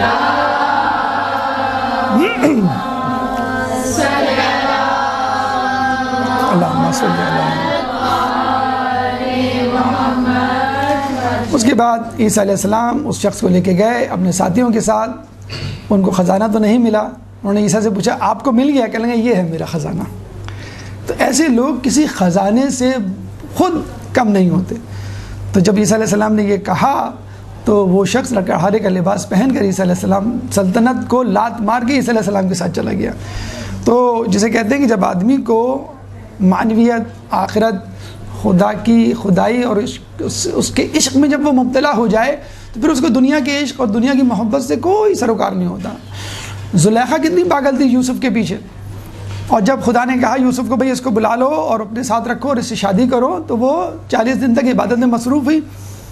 اور اس کی عبادت تھی, رکنے کا نام نہیں رہتی تھی. یوسف نے کہا کہ پہلے تو تم میرے پیچھے بہت پاگل تھی, اور اب جو ہے جب تم مومنہ ہو گئی ہو, اسلام لے آئی ہو, دین میں داخل ہو گئی ہو, اب تم میری طرف دیکھتی بھی نہیں. تو زلیخا نے کیا کہا تھا, پہلے میں نے یوسف کو دیکھا تھا, یوسف کے خدا کو نہیں. اب میں نے یوسف کے خدا کو دیکھ لیا ہے. تو جب خدا کو دیکھ لے تو پھر خدا کی مخلوق سے انسان جو ہے وہ بے نیاز ہو جاتا ہے. ایک درود پڑھ دے محمد والے محمد. اللہم صلی اللہ.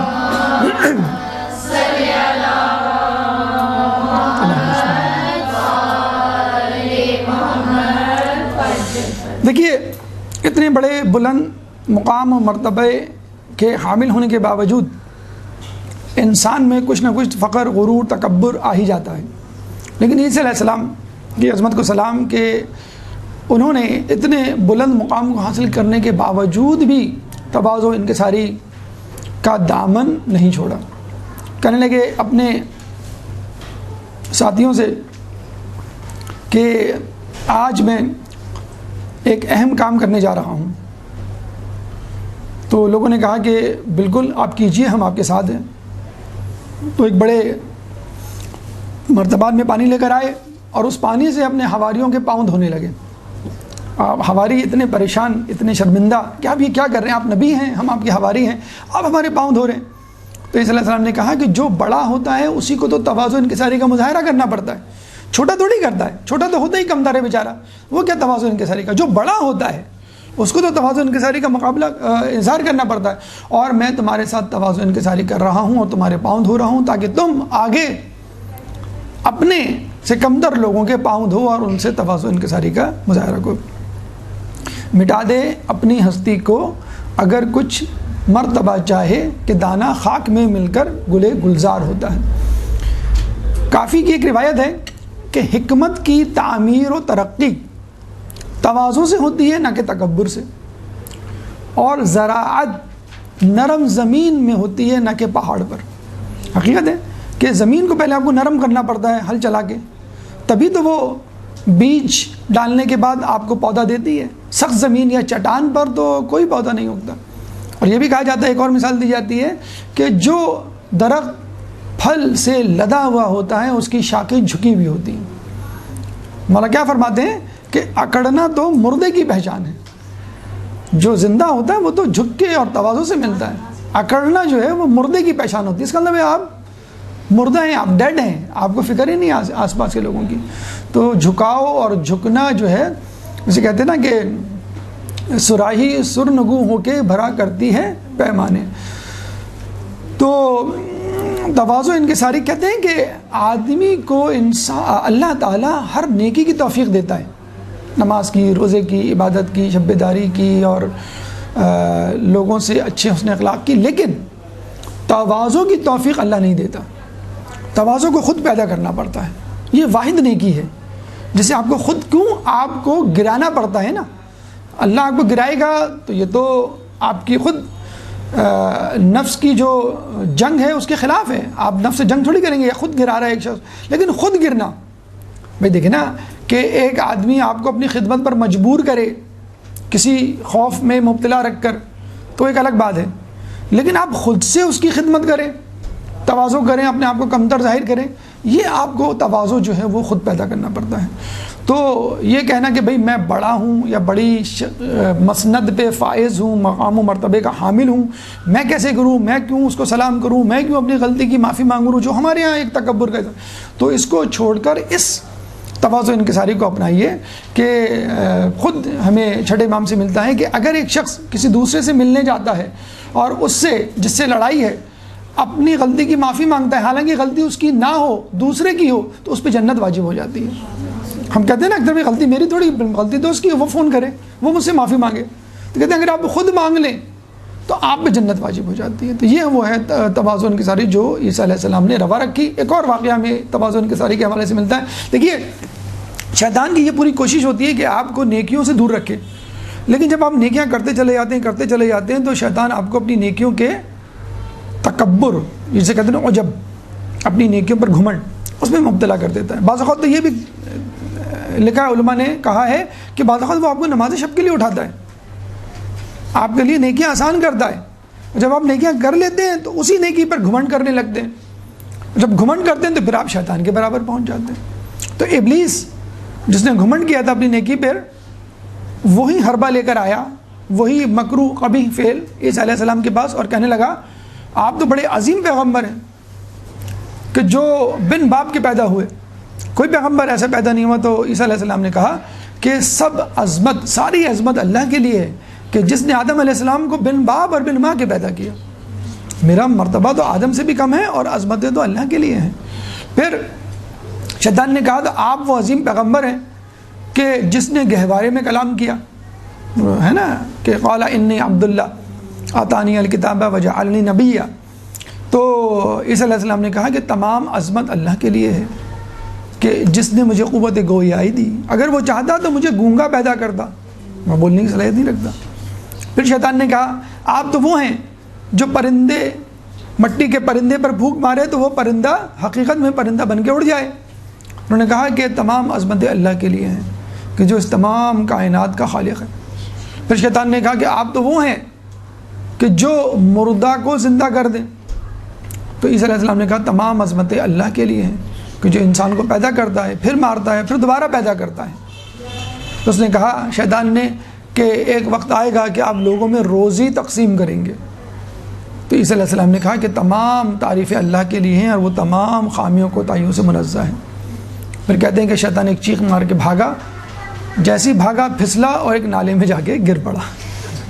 تو یہ ہے وہ تواضع انکساری اور وہ طریقہ کار جو ہمیں اپنانا چاہیے۔ اگر کوئی آپ کی تعریف کرے تو آپ کیا کہیں کہ یہ اللہ کی دین ہے۔ سلیمان علیہ السلام کی سلطنت کے متعلق اگر کوئی شخص کہتا کہ کیا بڑی سلطنت ہے، کیا نیکیاں ہیں، کیا نعمتیں ہیں، کیا خوبیاں ہیں جن کے آپ حامل، تو وہ کیا کہا کرتے تھے ھذا من فضل ربی۔ اکثر آپ مکانوں پہ، زیر تعمیر مکانوں پہ لکھا ہوا دیکھتے ہیں نا، ھذا من فضل ربی، وہ یہی ہے کہ یہ سب کچھ میرے اللہ کا فضل ہے، یعنی میں اس قابل ہوئی نہیں، یہ تو اللہ ہے کہ جس نے جو ہے مجھے یہ سب کچھ دیا ہوا ہے۔ تو یہ وہ تواضع انکساری ہے جو ہمیں اپنی زندگی میں جاری و ساری رکھنی چاہیے۔ درود پڑھ دیں محمد والے محمد پہ۔ اللہم صلی اللہ علیہ وسلم۔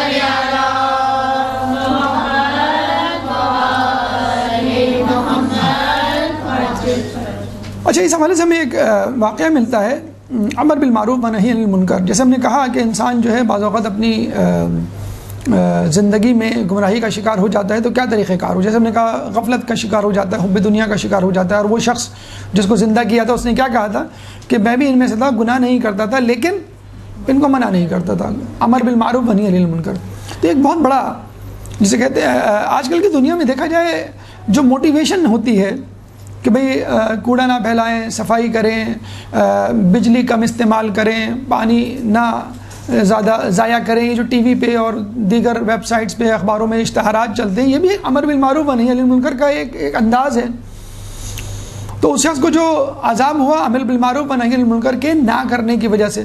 لیکن اس میں بہت سی حکمتیں ہیں جو ملحوظ خاطر ہونی چاہیے. انشاءاللہ اس پہ پورا ایک درس کا عنوان بن سکتا ہے اور اس پہ گفتگو سیر حاصل ہو سکتی ہے. یہاں بس ایک واقعہ سیرت عیسیٰ علیہ السلام کے حوالے سے, جس سے آپ کو اندازہ ہوگا کہ ہمیں امر بالمعروف و نہی عن المنکر کرتے ہوئے کن چیزوں کا خیال رکھنا چاہیے. بہت ایک اہم پوائنٹ, ایک نقطہ جو ضروری ہے جاننا ہر کسی کے لیے جو یہ کام کرتا ہے. عیسیٰ علیہ السلام نے اپنے 2 حواریوں کو شہر ملک انطاکیہ بھیجا کہ وہاں کے بادشاہ کو جا کے تبلیغ کریں. یہ دونوں گئے.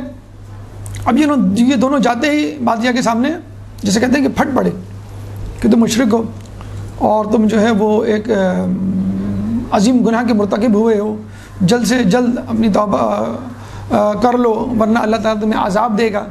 اور اپنے تمام وزراء کو اور عوام کو جو ہے وہ شرک کرنے سے منع کرو. تو بادشاہ نے جب سنا تو بڑا غصہ ہوا کہ بھئی یہ کون ہے جو مجھے سکھا رہے ہیں کہ کیا کرنا چاہیے کیا نہیں کرنا چاہیے. اس نے ان دونوں کو زندان میں ڈال دیا. تو جب عیسیٰ علیہ السلام کو پتہ چلا تو اپنے جانشین شمعون کو ان کے پاس بھیجا کہ تم جا کے حکمت سے ان کو چھڑا کے لاؤ اور بادشاہ کو تبلیغ کرو. اب یہ گئے, ان کا انداز دیکھیے اب کہ انہوں نے کس طرح سے تبلیغ کی. جب شہر کے دربان کے پاس پہنچے تو کہنے لگے میں ایک مسافر ہوں, آپ لوگوں کے ملک, آپ لوگوں کے بادشاہ اور آپ لوگوں کے مذہب کے چرچے سن کر یہاں آیا ہوں اور مجھے آپ کا مذہب بڑا پسند ہے اور میں چاہتا ہوں آپ کے شہر میں, آپ کے عبادت گاہوں میں اس عظیم مذہب کی اس عظیم مذہب کے لیے اپنے آپ کو وقف کروں اور اس خدا کی عبادت کروں جس کی آپ کرتے ہیں. وہ بڑے خوش ہوئے, بادشاہ کے پاس لے گئے. بادشاہ نے کہا تو بڑی اچھی بات ہے, کوئی غیر ملکی ایک مسافر آیا ہے اور ہمارے مذہب کی تعریف کر رہا ہے اور پھر ہمارے مذہب کو اپنے ملک میں جا کے پھیلائے گا. تو اس نے بادشاہ کو یہی کہا کہ میں آپ کے خدا کی عبادت کرنا چاہتا ہوں, مجھے بڑا پسند ہے, میں نے بڑے چرچے سنے ہیں. تو بادشاہ ان کو اپنے ساتھ لے جانے لگا, شمعون کو, اور وہ ان کے ساتھ بظاہر جسے کہتے ہیں تقیہ کرنے لگے ہوئے اور اس میں وہ عبادت کرنے لگے بظاہر. جب انہوں نے بادشاہ کو جسے کہتے ہیں کہ شیشے میں اتار لیا تو پھر بادشاہ سے کہا کہ میں نے سنا ہے کہ 2 افراد یہاں پہ زندان میں ہیں تو میں ان سے ملنا چاہتا ہوں. انہوں نے کہا ہاں چلو, وہ ہمارے مذہب کے نہیں ہیں. تو اس نے کہا ٹھیک ہے, اگر مذہب کے نہیں ہیں تو ہم ان کو اپنے مذہب کی طرف لے آئیں گے. اب یہ شمعون گئے بادشاہ کے ساتھ ان دونوں قیدیوں کے پاس جو کہ اصل میں عیسیٰ کے حواری تھے اور اس کے بھی دوست تھے.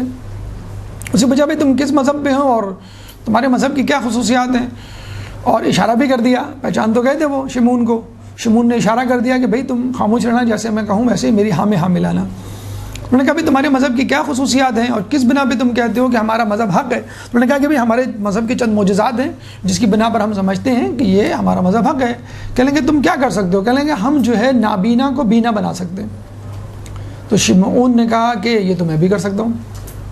عیسیٰ علیہ السلام کے وہ بھی حواری, یہ بھی حواری. تو جو عیسیٰ علیہ السلام میں صلاحیت وہ ان میں صلاحیت بوسیلہ عیسیٰ. تو نابینا کو لایا گیا, ان دونوں نے اس کو بینا کر دیا. شمعون نے کہا ایک اور نابینا کو لاؤ, انہوں نے نابینا کو بینا کر دیا. کہہ لیں گے دیکھو ہم بھی تو کر سکتے ہیں, تو ہمارا مذہب اور تمہارا مذہب جو ہے وہ کیسے جسے کہتے ہیں کہ برابر ہو گیا, یا تم کیسے فوقیت دے سکتے ہو کہ تمہارا مذہب سچ ہے. انہوں نے کہا اور کچھ, کہ ہم اپاہج کو صحیح سالم کر سکتے ہیں. انہوں نے کہا بلاؤ, کہ لنگڑے کو بلایا, انہوں نے ہاتھ پھیرا اس کی ٹانگ پہ تو اس کی ٹانگ آ گئی اور وہ چلنے لگا. انہوں نے ایک اور کو بلایا, ایک اور لنگڑے کو, اپاہج کو, تو شمعون نے بھی ایسے ہی کیا اور وہ چلنے لگا. اس طرح کرتے کرتے بات یہاں تک پہنچی کہ شمعون نے کہا کہ تم اور کیا کر سکتے ہو. تو انہوں نے کہا کہ ہم دونوں یعنی ہم لوگ ہمارے مذہب کے مطابق ہم مردے کو زندہ کر سکتے ہیں. تو شمعون نے کہا یہ نہیں کر سکتا میں, یہ تو بہت بڑا کام ہے. نابینا کو بینا، مبروس کو صحیح اور اپاہج کو سالم، لیکن یہ جو ہے نا مردے کو زندہ، یہ میرے بس میں نہیں ہے۔ تو بادشاہ سے کہا یہ تو واقعی میں نہیں کر سکتا۔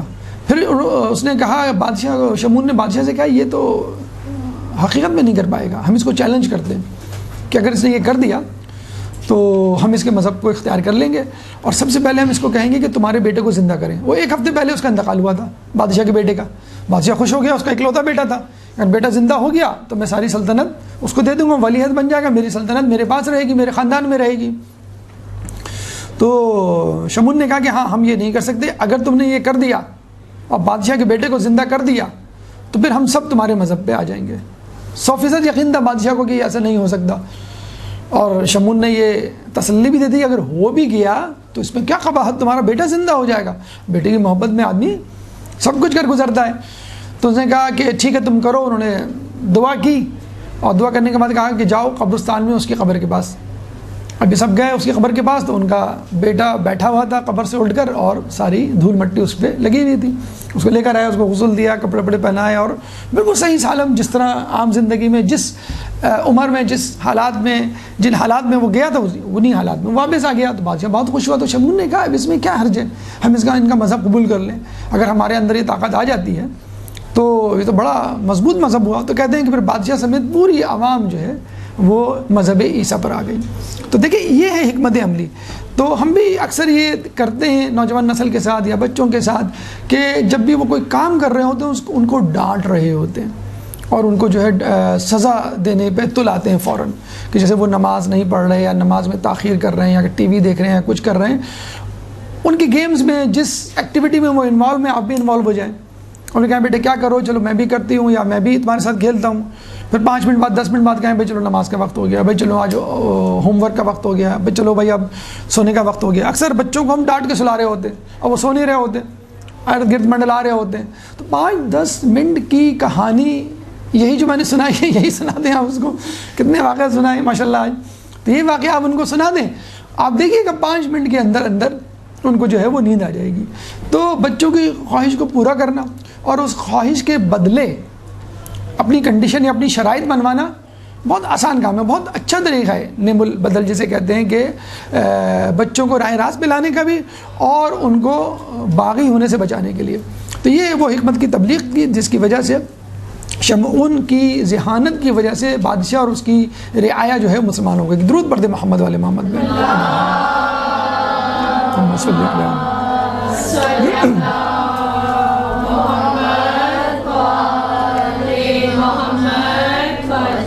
دیکھیے ہمارا یقین ہے، ہمارا ایمان ہے کہ انبیاء کے ہاتھوں سے سرزد ہونے والے معجزے اور انبیاء کی سیرت کے نمونے تمام کے تمام ائمہ اہل بیت کی زندگی میں شامل ہیں۔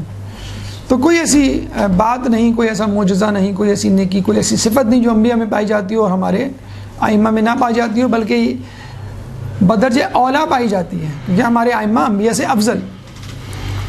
تو چند واقعات جس میں اہل بیت کا تذکر ہوتا ہے، اہل بیت ہمیں یاد آتے ہیں۔ عیسیٰ علیہ السلام ایک دفعہ ایک بازار سے گزرے، ایک جگہ سے گزرے، ایک علاقے سے گزرے، تو دیکھا ایک شخص بہت ہی پریشان حال، چہرے سے اس کی پریشانی ٹپک رہی تھی۔ تو اس سے پوچھا تم کیوں پریشان ہو؟ تو اس نے کہا کہ مجھے جہنم کے عذاب کے خوف نے اس حالت سے دوچار کر دیا ہے، میں بہت خوفزدہ ہوں کہ اللہ مجھے جہنم کی آگ میں نہ جلائے، اس لیے میں پریشان ہوں۔ عیسیٰ علیہ السلام نے کہا کہ اگر تم جہنم کی آگ اور اس کے عذاب سے خوفزدہ ہو تو اللہ تمہیں جہنم کی آگ میں نہیں جلائے گا۔ یہ دعا کر کے آگے بڑھ گئے۔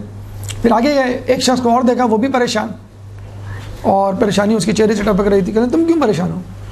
کہنے لگے کہ میں اس لیے پریشان ہوں کہ مجھے جنت میں جانے کا لالچ ہے اور مجھے خوف ہے کہ وہ جنت میرے ہاتھ سے نہ چلی جائے۔ تو اس نے کہا اگر تمہیں جنت کی شدید خواہش ہے تو اللہ تعالیٰ تمہیں اس جنت سے محروم نہیں کرے گا۔ یہ کہہ کے عیسیٰ علیہ السلام آگے چلے گئے۔ ایک تیسرے شخص کو دیکھا، وہ بھی پریشان، لیکن اس کے چہرے پہ ایک نور موجود تھا جو باقی دونوں کے چہروں پہ نہیں تھا۔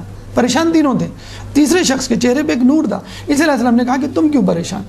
کہنے لگے کہ مجھے خدا کے عشق نے اس پریشانی میں مبتلا کر دیا، یعنی میرا خدا مجھ سے ناراض نہ ہو جائے۔ یعنی اس کو نہ جنت کی فکر تھی، نہ جہنم کی فکر تھی، نہ جہنم کے عذاب کا خوف تھا، نہ جنت کی نعمتوں کا لالچ تھا، اسے بس خدا کی محبت کی فکر تھی کہ خدا مجھ سے ناراض نہ ہو جائے۔ اب یہاں پہ مولا علی کا وہ قول یاد کیجئے کہ نہ میں جہنم کے عذاب کے خوف سے عبادت کرتا ہوں، نہ میں جنت کی نعمتوں کی شوق میں عبادت کرتا ہوں، بلکہ میں تو اس لیے عبادت کرتا ہوں کہ اللہ عبادت کے لائق ہے، کیونکہ جہنم کے خوف سے عبادت غلاموں کی عبادت ہے، اور جنت کے شوق میں عبادت تاجروں کی عبادت ہے، اور اللہ کی محبت میں عبادت آزاد انسان کی عبادت ہے۔ ایک درود پڑھ دے محمد والے محمد، اللہم صلی علی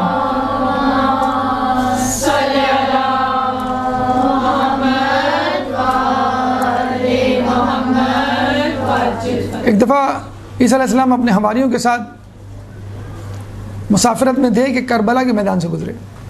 کہتے ہیں کہ ان کو نہیں معلوم تھا کہ کون سی جگہ ہے، کیا ہے۔ ایک شیر ان کے سامنے آ گیا اور آ کے کھڑا ہو گیا۔ انہوں نے باجازت خداوندی اس شیر سے کلام کیا اور یہ کہا کہ تم نے ہمارا راستہ کیوں روکا ہوا ہے، ہمیں جانے دو۔ تو شیر نے کہا کہ میں اس وقت تک آپ کو یہاں سے نہیں جانے دوں گا جب تک آپ حسین کے قاتل یزید پر لعنت نہیں بھیجیں گے۔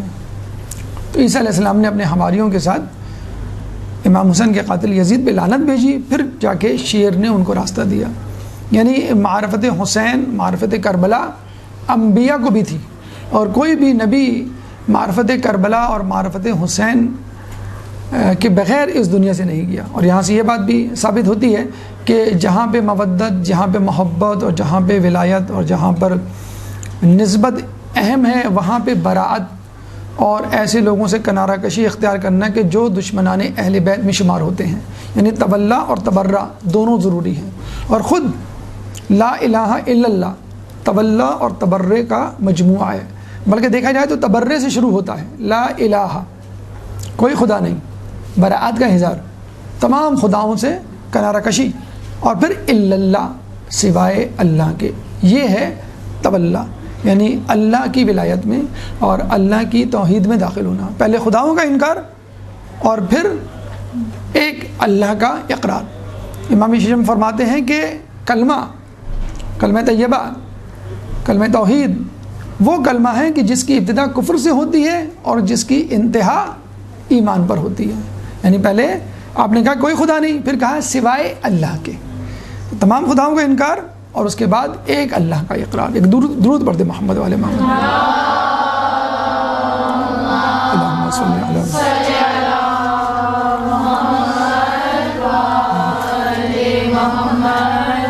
دیکھیں عیسیٰ علیہ السلام کی شخصیت اس حوالے سے بھی ہمارے لیے ضروری ہے کہ جب امام کا ظہور ہوگا تو عیسیٰ علیہ السلام کا نزول ہوگا، اور اس کا انتظار خود عیسائی دنیا بھی کر رہی ہے، لیکن ایک مختلف انداز سے، جس طرح ہم کر رہے ہیں کہ امام زمانہ رہبر ہوں گے اور باقی ان کے پیروکار عیسیٰ علیہ السلام سمیت، جبکہ وہ یہ سمجھ رہے ہیں کہ عیسیٰ علیہ السلام رہبر ہوں گے، باقی سب چاہے وہ امام مہدی کیوں نہ ہو وہ ان کے پیروکار ہوں گے۔ تو یہاں یہ بات سمجھ لینا ضروری ہے، اور اس کی خبر خود عیسیٰ علیہ السلام نے دی کہ میرے بعد ایک نبی آئے گا جس کا نام احمد ہوگا، اور جس کی نسل سے آخری بیٹا مہدی اس دنیا میں ظہور کرے گا، جو اس دنیا کو عدل سے اس طرح بھر دے گا جس طرح وہ ظلم سے بھری ہوئی ہوگی، اور جب وہ ظہور کرے گا تو میں اس کے ساتھ نزول کروں گا اور اس کے ساتھ اس دنیا کو عدل سے بھرنے میں اس کی مدد کروں گا۔ یعنی عیسیٰ علیہ السلام مہدی علیہ السلام کے ناصروں میں سے ایک ناصر ہوں گے۔ ایک درود پڑھ دے محمد والے محمد، اللہم صلی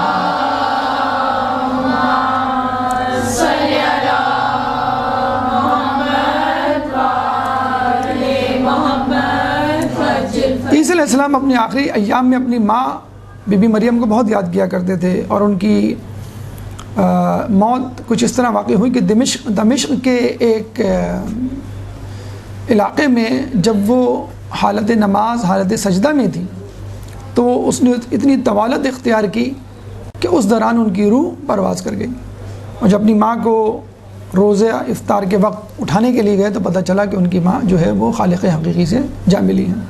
پھر ان کو وہاں سے اٹھا کے لائے اور بیت المقدس میں انہوں نے ان کو دفن کیا۔ کہتے ہیں کہ بی بی مریم علیہ السلام کو عیسیٰ علیہ السلام نے اپنے خواب میں دیکھا تو پوچھا کہ آپ کے کیا حال ہیں؟ تو مریم علیہ السلام نے کہا کہ مجھے اللہ نے تمام نعمتیں دی بھی ہیں سوائے 2 نعمتوں کے جو مجھے دنیا میں تو میسر تھی، یہاں نہیں، گرمیوں کے روزے اور سردیوں کی نماز شب۔ ہم بڑے مزے سے کہتے ہیں کہ گرمیوں کے روزے کب ختم ہوں گے، سردیوں میں آئیں تاکہ ہم آرام سے روزے رکھیں، اور اللہ تعالیٰ کاش سردیوں میں نماز فجر یا نماز شب نہ رکھتا ہے کہ ہمیں اٹھنے میں جو ہے وہ مشکل پیش آتی ہے۔ مولا فرماتے ہیں کہ جس کام کو کرنے میں تمہیں اپنے نفس کو تیار کرنا پڑے، مجبور کرنا پڑے، وہی حقیقی نیکی ہے۔ اگر آپ ٹھنڈے کمرے میں روزے رکھیں یا جسے کہتے ہیں کہ گرمیوں کی راتوں میں فجر پڑھیں تو اس کی اتنی زیادہ اہمیت نہیں ہے جتنی گرمی کی تکلیف میں روزہ رکھیں، اور سردیوں میں نرم بستر پہ سوتے ہوئے آپ جو ہیں وہ نماز شب کے لیے اٹھیں۔ کہتے ہیں کہ ایران کا ایک باکسر تھا، وہ ویٹ لفٹر تھا، اس کو کہا کرتے تھے کہ آپ اتنا وزن کیوں اٹھا لیتے ہیں، کیسے اٹھا لیتے ہیں؟ کہ بس میں یا ابو الفضل عباس کہتا ہوں اور اٹھا لیتا ہوں۔ تو انہوں نے کہا کہ کبھی کوئی وزن اٹھاتے ہوئے تکلیف پیش آئی؟ کہیں گے ہاں پیش آتی ہے اکثر۔ کہیں کب؟ نماز فجر کے لیے ½ کلو کا کمبل اس کو اپنے چہرے سے ہٹاتے ہوئے جو ہے وہ تکلیف ہوتی ہے اور بہت مشکل ہوتا ہے۔ تو اس وقت اپنے نفس کو تیار کرنا، اپنی نیند کو توڑنا، اپنی راحت کو چھوڑنا خدا کی رضا کے لیے، خدا کی نماز کے لیے، خدا سے ملاقات کے لیے واقعی ایک بہت بڑا کام ہے۔ ایک درود پڑھ دیں محمد والے محمد میں، اللہم صلی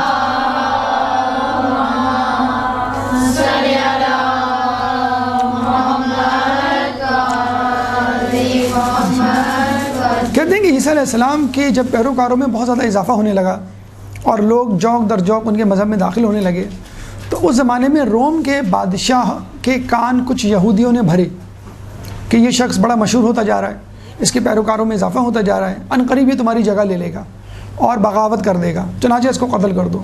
تو روم کے بادشاہ نے کچھ سپاہیوں کو بھیجا کہ وہ عیسیٰ علیہ السلام ان کے حواریوں کو پکڑ کے لائیں۔